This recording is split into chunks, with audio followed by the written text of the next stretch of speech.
I'm Bob Chadduck. I'm the Interim Director of Applied Research here at the National Archives. This is the first time that the National Archives we've ever had 3 of our principal investigators here at the same time. The opportunity not just to see their individual works, but to basically see the synergies and the relationships and the activities across the activities is something we've never been able to do before. It's my privilege to introduce and to reintroduce and to welcome back our 3 colleagues. For those of you that haven't previously met them, Dr. Peter Bajcsy is the Associate Director for Image and Spatial Data Analysis in the Institute of Computing and the Humanities at the National Center for Supercomputing Applications, a national laboratory operated by the University of Illinois. He's also he's an associate professor of electrical engineering and also of computer science at the University of Illinois. I'll share with each of you a cool fact about each of our contributors. Dr. Bajcsy had the privilege of presenting the first presentation of federal research results to the administration of President Obama on the day after the inauguration. He was selected for his developments in terms of his tool developments, in terms of his work at NCSA, that actually we presented his work to OSTP and staff the day after the inauguration. Among all federal researchers, he was selected for that privilege. Dr. Maria Esteva is an associate researcher and data archivist at the Texas Advanced Computing Center.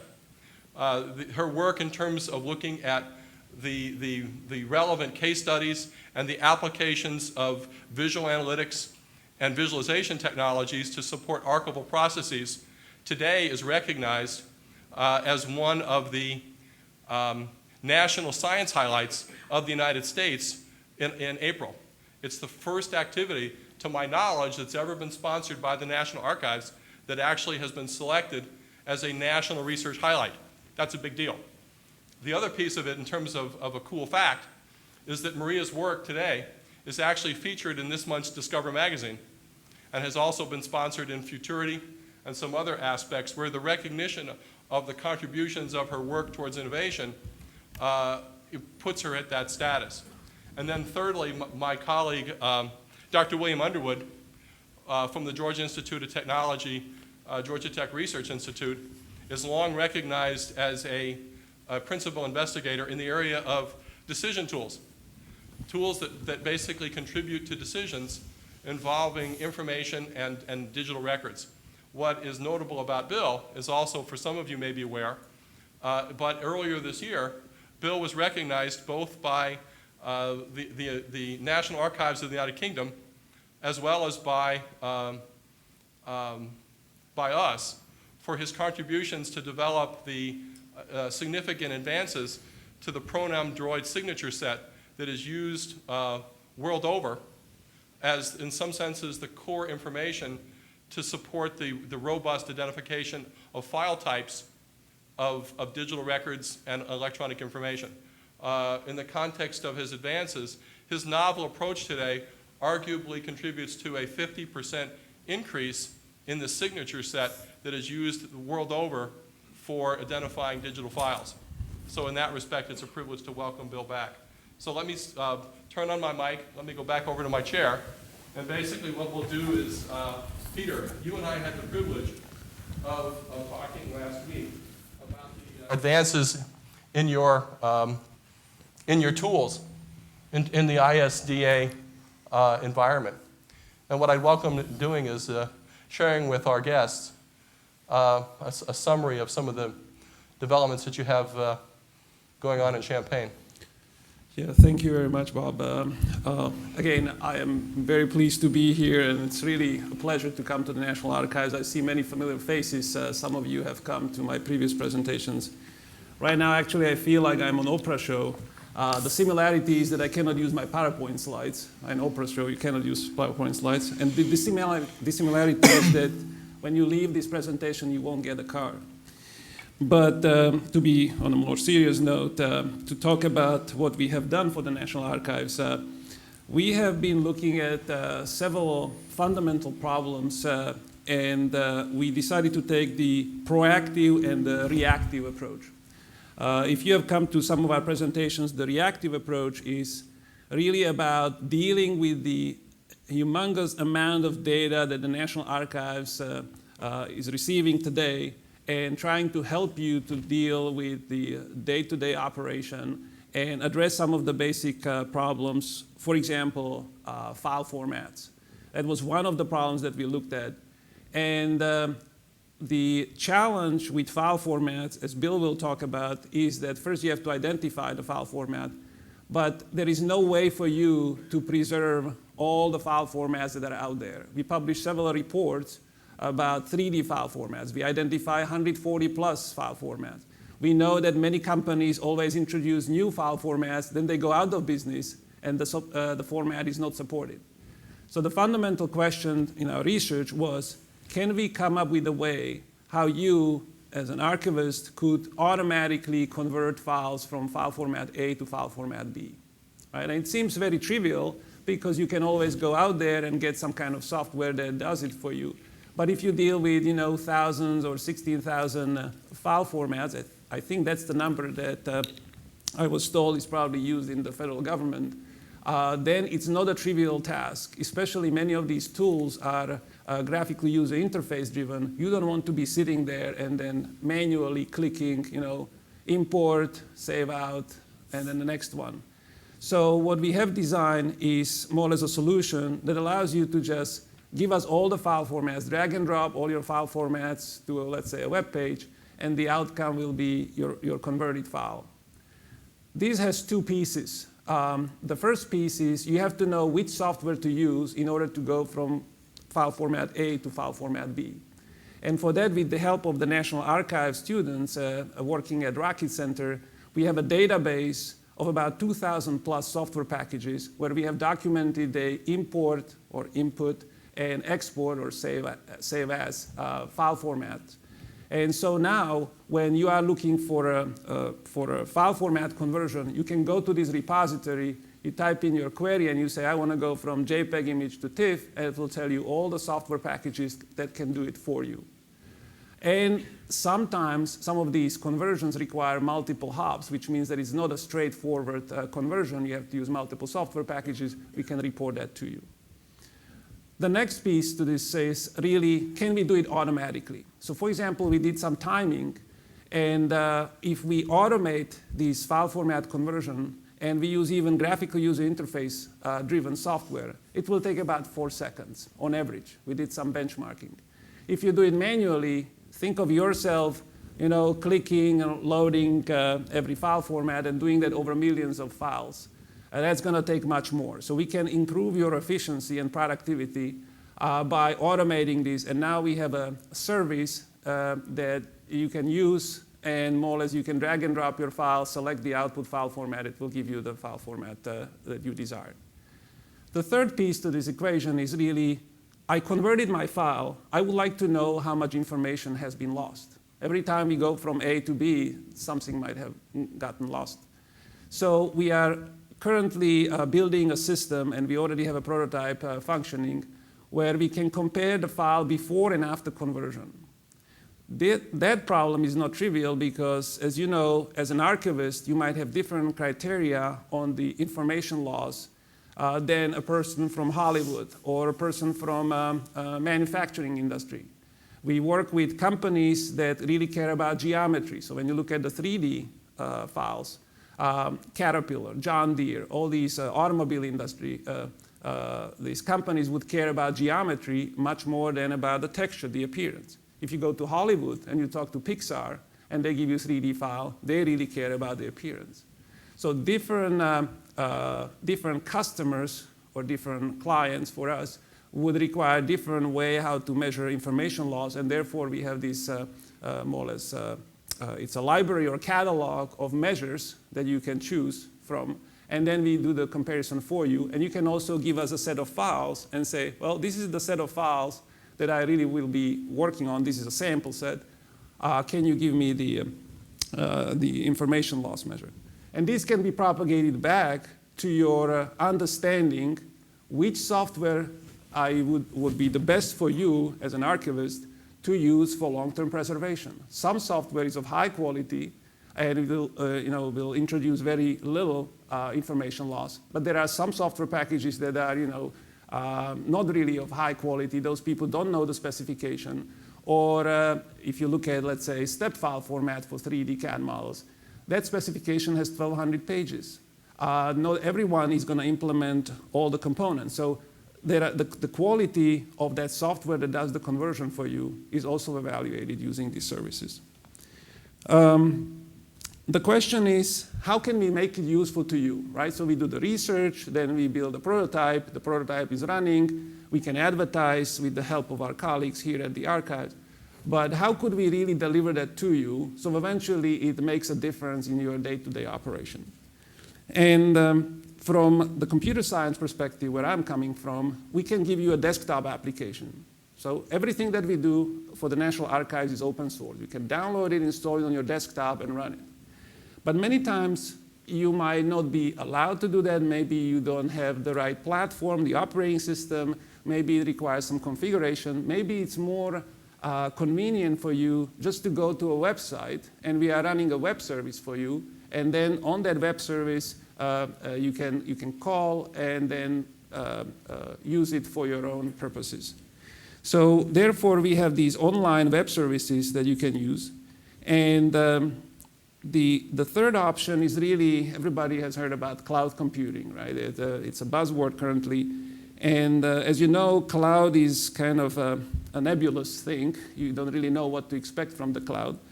But it could be your storage, right? Cloud could be viewed as a storage media, but it could be also viewed as a media where you can do computation. So we actually designed a system in such a way that if you have very large volume of data that you need to convert, we can easily go and add many more machines on the back end for you, and then everything scales and it happens for you in the cloud. And if you deal with private, some private information or proprietary information or classified information, we can always deploy the cloud at the National Archives. The question is, and I was going to talk to Mike, the CTO of NARA, how that could happen. How would the National Archives work with you to support that activity? The second part, I'll just briefly mention that since the reactive approach to some of the problems that I have seen over the past 5 years at the National Archives is really, given these electronic records, very large number of electronic records, can you preserve all of them for no cost, right? That's typically your day-to-day operation task, right? No cost, preserve everything, do your best. So that is a hard problem. And therefore, we also took some of the approaches that we call proactive approaches. And those are approaches where you could go back to your superiors and say, well, if you are asking me to preserve all the information, this is how much it's going to cost. Because I have this understanding, this deep understanding, and a simulation model or forecasting tool that allows me to estimate how much it will cost if I have to preserve, let's say, we worked on a simple problem, which is decision-making in the government. If you are asked what should be the granularity of information that we preserve about decisions in the government, then clearly as you increase the granularity, you will generate more data. More data means you have to allocate more money for the storage, for the migration of the file formats, and for the migration of the files, because the storage devices are going to change. So is there any way how we could give you a simulation model or forecasting tool that allows you to understand the cost, or let's say the increase in memory requirements as you increase the granularity? So we built some very simple simulation framework. But clearly, the other approach would be to work with agencies that really care about the ISO standards, right? So if you can define a good data representation and everybody's going to follow that, then it makes your life easier. So just to summarize what we have been doing for the National Archives, these two fundamental approaches, the reactive approach and the proactive research approach we explored. But now our challenge is how do we go from all the innovation and the prototypes that we have built into something that you can use daily, and how do you kind of take the technology that we build, go through the technology transfer, and then move the prototype systems into production systems. And that question we have been exploring because in order to do that, the technology has to be robust, but also the clients or customers, or in this case, it will be all of you, you have to show significant interest so there is enough justification to put money towards that goal. And what we have done over the past quarter, actually, we reported that to the National Archives. We have done several benchmarks, how much, let's say, how many file format conversions we can deliver per year. So let's suppose we estimated that if you take a virtual machine, which is, think of it like a machine, and you just assume that it's 50% up, right? 50%, you know, something has to be, there's maintenance, power outage, and so forth. And it has only, I think, one core, several gigabytes of, a couple of gigabytes RAM, and then I think 100 gigabytes of disk space. We can deliver about 1.5 million conversions on average. I'm not saying that it's some conversions take more time, some conversions take less. So now that might be a useful piece of information for someone who would like to deploy it because they know how much hardware they should buy, how much you know, the software, the licenses, and all these things. But we are kind of building the case for you. But in order for you to get the production system, we really need to see some engagement from the people that will be the users, and then make the justification to the funding agencies and to your superiors that these things are of interest. So I think that would be how I view our research and the impact of our research on your day-to-day operation. Thank you, Peter. Maria, we had the chance to speak in March. And one of the things I would truly congratulate you on is all of the recognition that you've received since we last spoke. Particularly the aspect of having your work recognized as a national research highlight. As an archivist leading a cyber infrastructure project, what I'd welcome is the aspect of your perspectives, as an archivist, but also the aspects of the developments in your research at the Texas Advanced Computing Institute. Okay, well, good morning. Yesterday, as I was coming to Washington, D.C. in the plane and waiting, I saw a lot of people with their laptops, and they were all, producing graphics, and that caught my attention. I guess I am in that business now.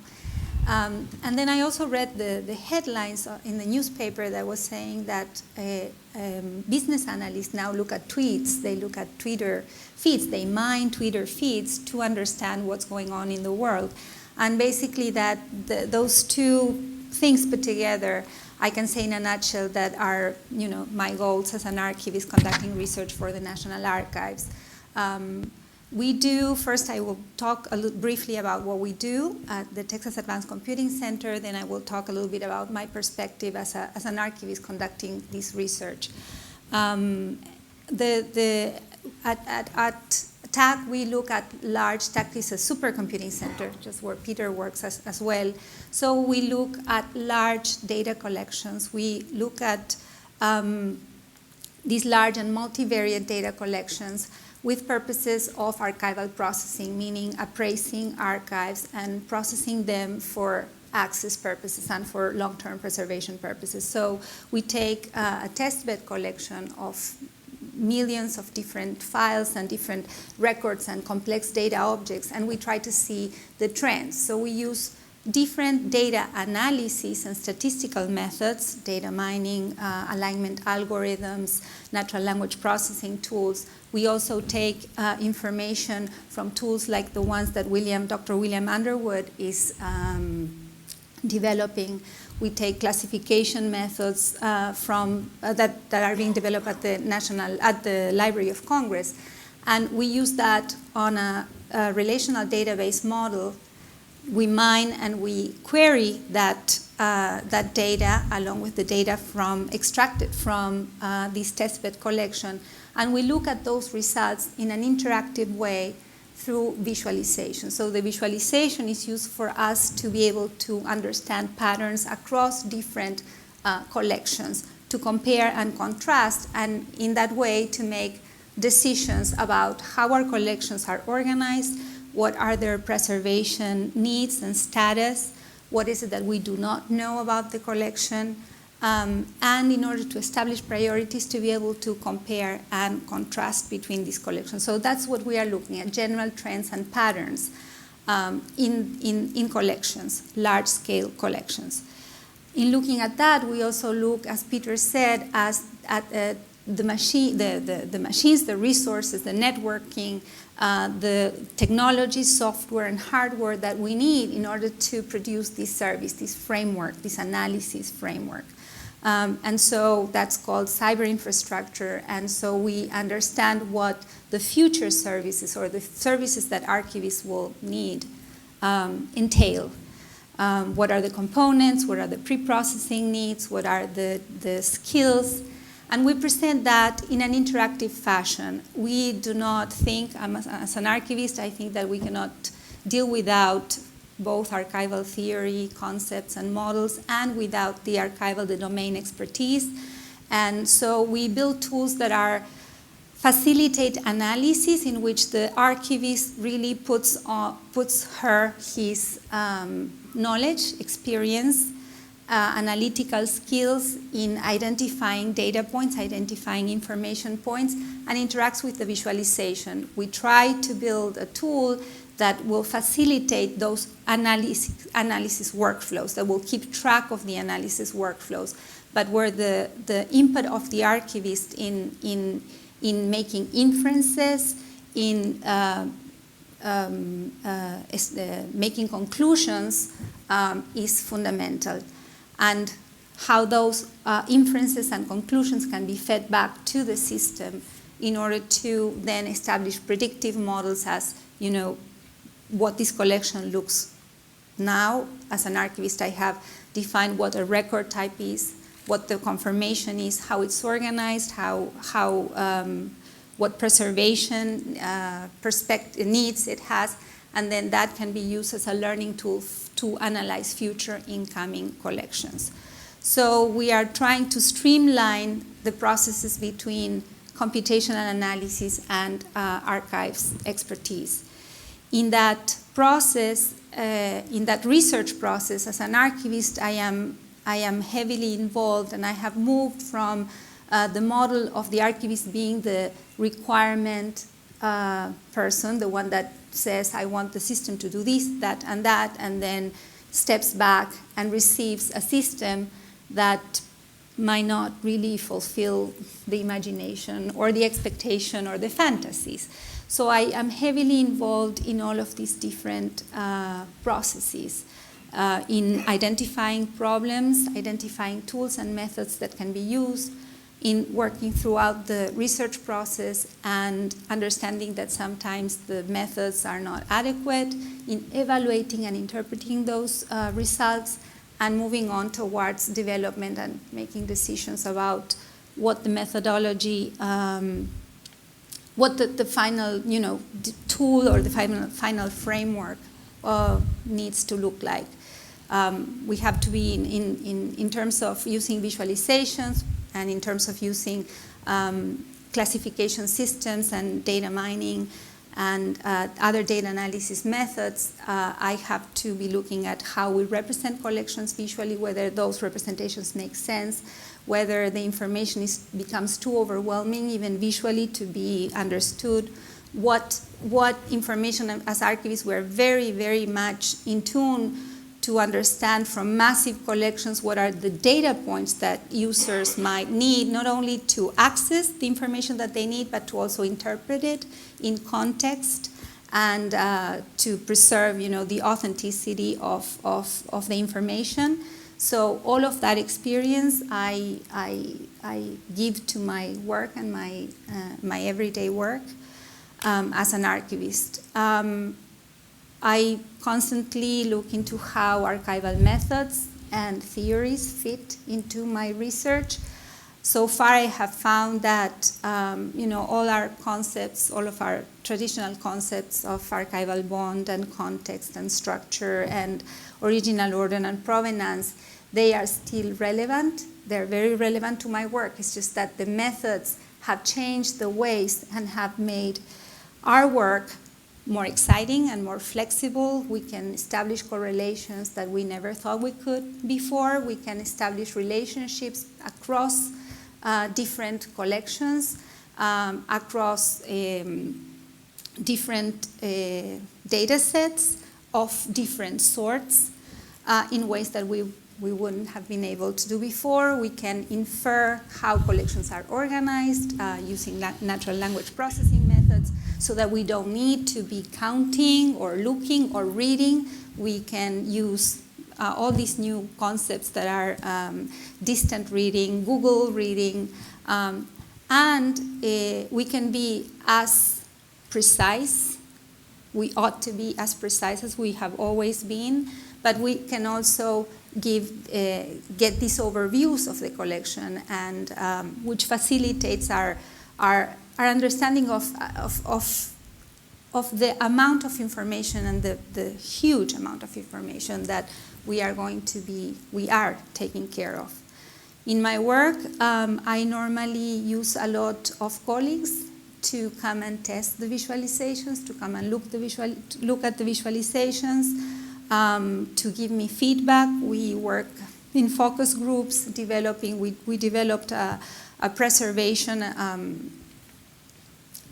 appraisal visualization, and again, we worked in focus groups with 2 preservation librarians and archivists. But I highly recommend that you get involved in this research as well, because it's not only fascinating, but it's also crucial that you participate. Otherwise, the research becomes very distant. And I agree also with Peter, then the gap between us conducting research and doing tools and their implementation as an infrastructure here at the archives becomes very, very removed. I think I have addressed, my case study. As I said, what we are looking at is trends in large data sets to understand their composition, to understand how they're organized, and to understand to interpret the characterization information, which is the file format identification information, and how data objects, complex data objects, are formed and organized. We also look at large-scale problems with email. We use cloud computing to analyze on the cloud, although we know what the cloud is. But we use the same technologies that Google is using. In fact, we use open source tools that they have developed, Hadoop and MapReduce, and to understand from large email collections what are the stories. Our goal is to be able to establish what the finding aid, and how these analyses map to what we think, what we understand as a finding aid. We are now recently also looking at other types of news and press releases. But again, this research only makes sense in large scale. We're not looking at small piecemeal amounts of documents. It's based a lot on the characteristics of the work that we do, on how we archivists analyze collections, how we look at structure of collections, how we look at describing the collections, how we look at documents, what are the characteristics of emails to us, what are the characteristics of government records, and in what conforms a record. That's a discussion that we always have with Mark Conrad. What is a record? Is a website a record? Is a web page a record?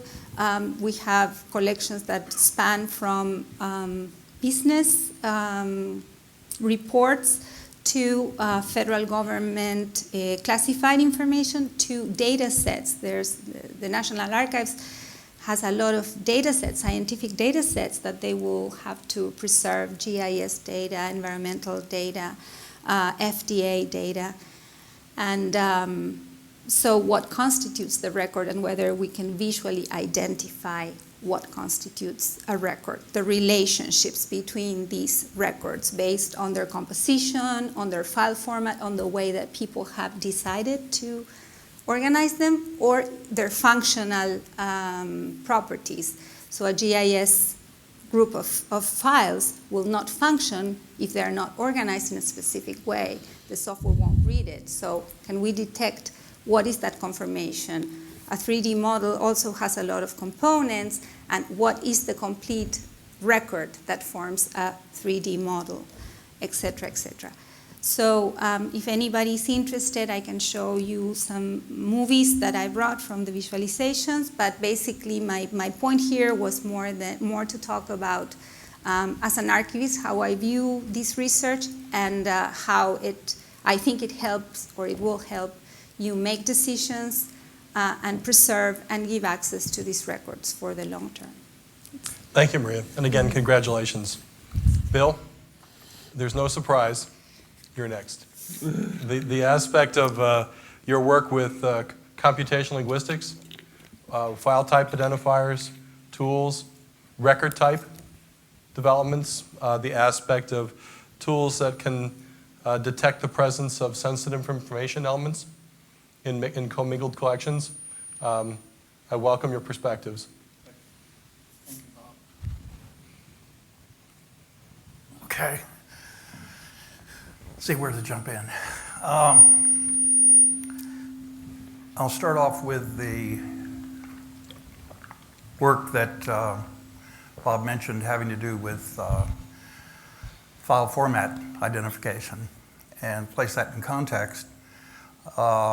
As archivist, you're probably well aware for digital records that you need to be able to identify the kinds of records that are coming into the archives so that you know whether or not you can preserve them and make them available to the public. And identify, if necessary, as Peter is looking at, what technologies might be necessary for converting them to standard formats that you are able to preserve and over the long term. Also to have viewers for those, or players for them available. And so actually in some early work that I did for the National Archives in assisting archivists at the Bush Presidential Library in College Station, Texas, we found the need to identify personal computer files from the first President Bush administration. And so their only identifier technology that was available at that time was the file command and magic technology that's available with Unix and Linux. But it had some shortcomings. In particular, it did not address personal computer files extensively, but was focused on Unix types of files. And furthermore, it was not all that reliable. The development of the technology was not systematic. So we set about trying to be more systematic about defining tests for the file signatures of file formats.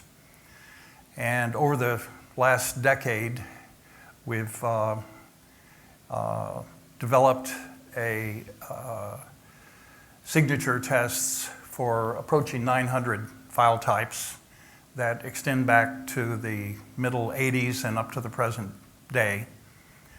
And we put these into a library where we've also collected viewers and players for those files and references to file format specifications when they're available.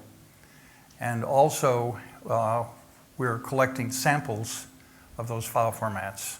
And to this end, we've been collaborating with the National Archives laboratory that's up at Rocket Center. And Mark Conrad has been leading some students who've been a major aid in looking through the internet to find federal records that we might be able to use as samples of these file formats, and also then make them available to others for their testing purposes. Also to identify file format specifications. We've also had to, or we're focused on making improvements to the identification technology that's involved in the file command. It has some shortcomings that make it difficult to identify some file types. Along the way, Bob here indicated that we should be collaborating with the National Archives of the United Kingdom, who had set up the PRONOM registry and was developing another technology for file format identification that was based essentially on regular expressions for describing the internal signatures of file formats. And while they had registered something like 700 file formats, they only had internal signatures for about 150 to 200 of those file formats. The others were still being identified by file format extension.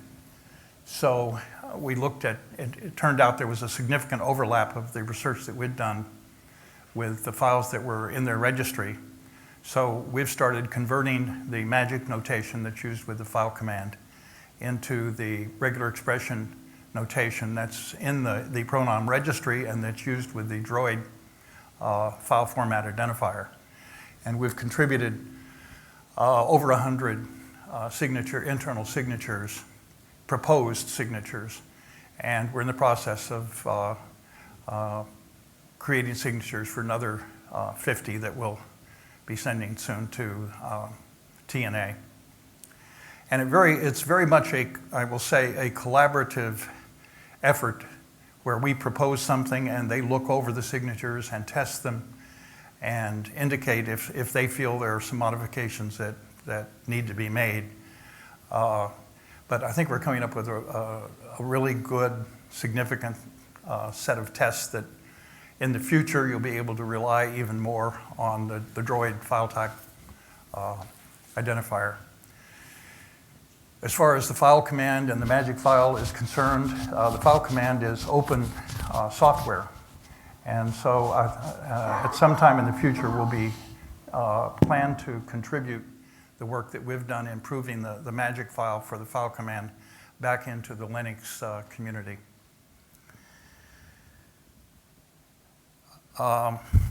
Okay, another, a lot of the research that we've done over the last dozen years or so with the support of the National Archives has been in support of automatic description of record series and of file units or individual records in record series, and on attempts to improve the precision and recall of information retrieval tools or of access to large collections of records. And then thirdly, to also look at enhancements that can be made to the decision support for the review process in response to FOIA requests. And the technologies that we're primarily applying there are from the discipline commonly known as computational linguistics or natural language processing. And one of the simpler, actually, technologies in that domain is a technology that was initially developed under DARPA's support and the message understanding conferences that's known as information extraction. And essentially what this is doing is identifying the semantic categories of proper nouns in text. So the goal was to identify persons' names, proper nouns, locations, proper nouns, location names, organization names, other dates. And then in addition, they've extended that to, in the ACE competitions and such, to look at relations of concepts and such. And we recognize the need to do this in support of improving information, record access, and FOIA review and automatic description. So we started off with an existing technology that was available from the University of Sheffield. Some tools that are available in something called General Architecture for Text Engineering, and a particular tool that was for information extraction in English. This is available on the internet. You can download it. But we did, and we applied it to some actual personal computer records from the first Bush administration. And we found that its performance was less than 80%, let's say, more like 75%. So the vanilla version that's available was not really a practical tool, but it provided a framework for development. And so we spent really a couple of years improving the resources that were used in GATE and increased the performance of those tools to where the precision and recall and so-called F measure were better than 0.90. And they're actually better than that now. They're up more towards 0.92, 0.93. Having done that, that's really the basis for what we need to do. And one of the ways we use that is to develop a method for automatically identifying document types or documentary forms. So in XML, which things that are called document type definitions are a formal definition of the style of a document or the intellectual elements of that document. But for traditional documents without XML technologies, you just have text, and you have it, furthermore, in different file formats. So we built a prototype which converts, first of all, we identify the file format using our file format identifier, then convert it either into text or into HTML. Then we apply the information extraction technology to mark up persons' names, dates, organizations. We extended it to addresses, for instance. And what we're doing is identifying what in the field of diplomatics and also in archival science are called the intellectual elements of the form of this document. And we, first of all, manually constructed context-free grammars for the structure of about 15 document types. And the terminals of those grammars are the intellectual elements. There are things like the date, the person's name, job positions for letters, indications of subjects and topics and memos. And anyway, we ran some experiments to demonstrate that we could automatically identify document types. And one of the major experiments was to take the contents of an actual personal computer from the Bush administration. It really only had about 150 to 200 files in it, but we were just from that able to convert whatever was there into text format, apply the grammars, and to identify the document types. Now, the value of identifying the document types, among other things, we can use them in description, but it also allows us to extract metadata from the documents. So now, for many of the documents, we can say who the author is, who the addressee is, what the date is, and in the cases of memos or reports and such, we can also say what the topic of that particular record is. So we have some of the first steps toward automatic description of items. So for some of the items, we are now able to say, this is a memo from so-and-so to so-and-so on such and such a date about this topic. Having done this for items, the idea is to do that for the contents of file units, to generalize it, and then to generalize the descriptions for file units to the descriptions of series. In the case of, we have started to construct something we call an access restriction checker, which could be in the future, it's just an evolving prototype at the present, could be a tool in support of FOIA review. Not to replace the archivist, because they have the responsibility for making the decisions having to do with FOIA review, but to check their work or to support the training of archivists who were just beginning the process of doing something like FOIA review. Well, so how does it help? Because it turns out that in the Presidential Records Act, for instance, there are certain restrictions on disclosure that have to do with advice to the president. It's a small piece, but I'll stop there. Thank you, Bill. Yeah. Thank you, Maria. Thank you, Peter. Again, I'm Bob Chadduck, and as Rita, in the context of even after 3 days, after you have a new administration as the Assembly President, just tell us your perceptions of the value of this hour.